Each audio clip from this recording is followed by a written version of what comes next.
So since aga na sir ang last day of registration, ano ang gigibukol mo na paagi? Tara po ko na rin cellphone.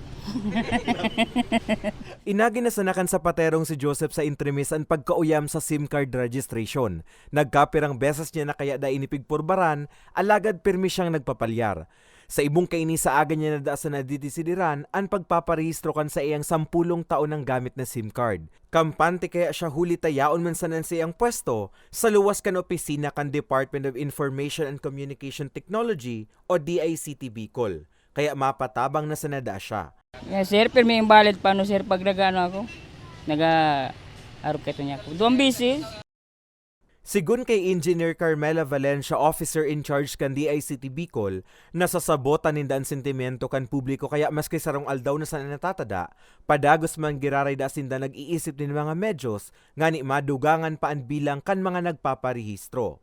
Na din sila na isa na lang na ID ang needed out of the 17 government issued ID na nagbigay sila ng isa lang na requirements.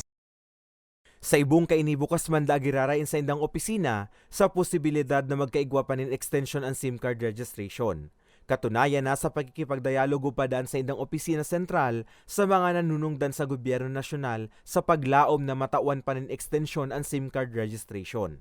So, syempre, mabablock yung SIM card natin, hindi natin magagamit.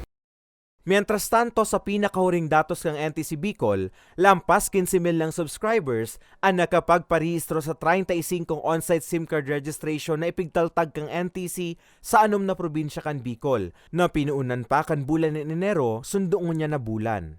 Apwera sa on-site SIM card registration sites kan NTC, may mga LGUs as in telcos manapadagos na nagkukondusir nin siring asistensya araw kang LGU Piuduran asin Daraga. Magigirumduman, saro sa pinakamayor na obheto kan SIM card registration, iyon pagpapababa kan kaso kan text scam sa Bicol.